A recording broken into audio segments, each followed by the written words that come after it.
Assalamualaikum. Waalaikumsalam, silakan masuk Bu, silakan duduk. Perkenalkan, saya Bidan Dian yang bertugas pada siang hari ini. Ada yang bisa saya bantu? Saya mau menikah dan mau screening mengenai kesehatan reproduksi. Oke, di sini saya menutup scarem dulu untuk menjaga privasi pasien ya Bu ya.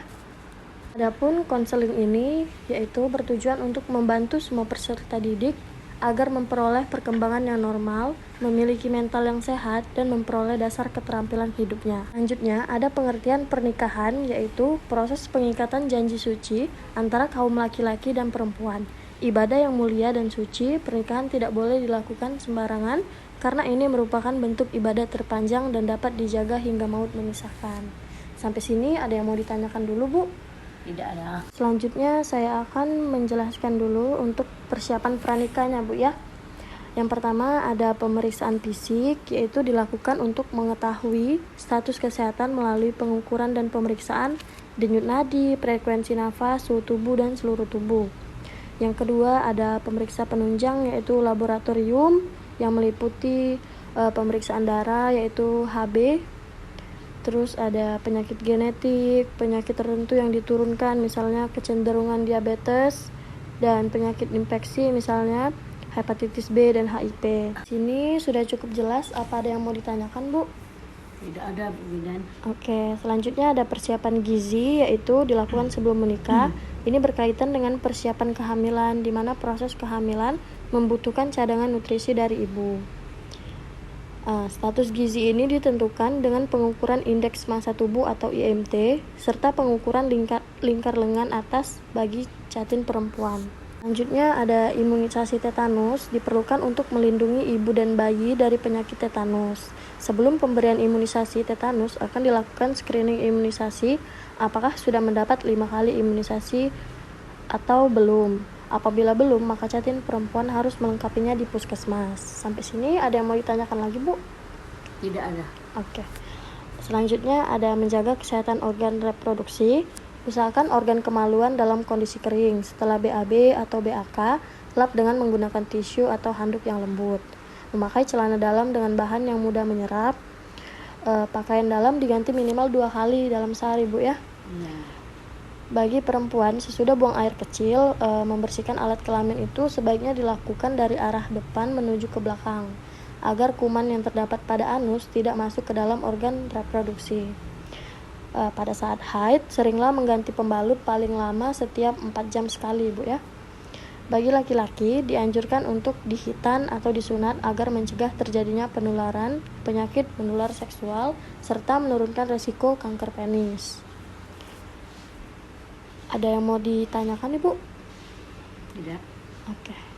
Selanjutnya ada menjaga kesehatan jiwa, yaitu sebelum menikah, calon pengantin harus mempersiapkan mental. Karena pada saat pernikahan akan banyak terjadi penyesuaian terhadap karakter pasangan, Bu ya. Penyesuaian peran, ekonomi, dan sosial. Oleh karena itu, sangat penting bagi catin untuk menjaga kesehatan jiwanya sebelum menikah. Nah, adapun cara menjaganya, yaitu katakan sesuatu yang positif pada diri sendiri, kenali karakter calon pasangan dan keluarga. Jalin hubungan baik dengan calon pasangan, keluarga maupun orang lain. Bersama-sama menjaga kesehatan seperti olahraga, konsumsi makanan bergizi dan seimbang, dan juga istirahat yang cukup, dan tetap menjalani hobi yang positif. Selanjutnya, adapun kesetaraan gender yang dimaksud untuk memberikan keseimbangan peran antara laki-laki dan perempuan dalam keluarga maupun masyarakat, sehingga tidak ada peran-peran yang dilabelkan mutlak milik laki-laki saja atau milik perempuan saja. Sampai sini sudah cukup paham, Ibu? Ya, sudah. Oke. Selanjutnya ini saya menjelaskan tentang kehamilan ya, Bu ya. Kehamilan adalah proses yang terjadi dari pembuahan sampai kelahiran. Proses ini ya dimulai dari sel telur yang dibuahi oleh sperma, lalu tertanam di dalam lapisan rahim dan kemudian menjadi janin. Pun tanda kehamilan yang umumnya yaitu telat haid, mual dan muntah atau morning sickness, payudara nyeri dan puting menggelap, kram perut, perut kembung, lebih emosional dan juga ngidam pastinya itu, Bu ya. Terus juga dapat merasa cepat lelah dan sering buang air kecil. Ada beberapa cara melakukan tes hamil yang bisa dilakukan ibu. dengan tes PEG, pemeriksaan USG, dan tes darah untuk melihat hormon HCG pada darah ibu hamil. Dan juga ada proses terjadinya kehamilan. Yang tadi janin berkembang selama sekitar 40 minggu ya Bu ya. Kehamilan dimulai dari pertemuan antara sperma dan sel telur ketika pria dan wanita berhubungan intim. Adapun tahapan berbagai proses pembuahan hingga ibu menjadi ibu hamil, yaitu yang pertama ada hubungan seks, yang kedua ada pembuahan. Sperma yang mampu berenang sangat cepat dapat bertemu dengan sel telur dalam waktu 45 menit sampai 12 jam.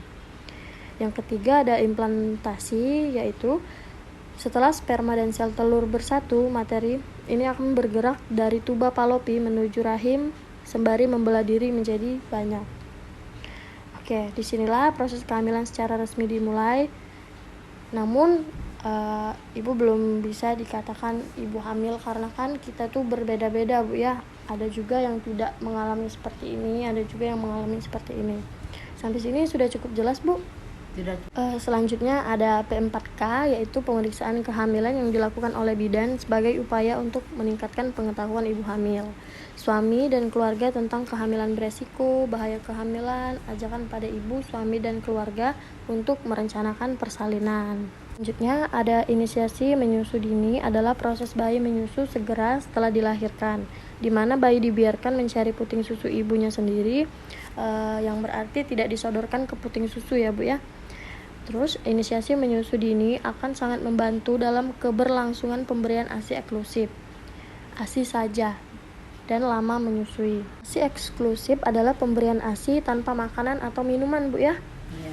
Tambahan atau pengganti kepada bayi hingga berusia 6 bulan. ASI telah memiliki kandungan gizi yang dibutuhkan bayi sampai umurnya 6 bulan. Sampai sini ada yang mau ditanyakan lagi? Apa ada yang belum jelas sih Bu? Nah, Oke, kalau ada keluhan bisa datang ke sini lagi Bu ya. Terima kasih Bu. ya sama-sama. Assalamualaikum. Waalaikumsalam.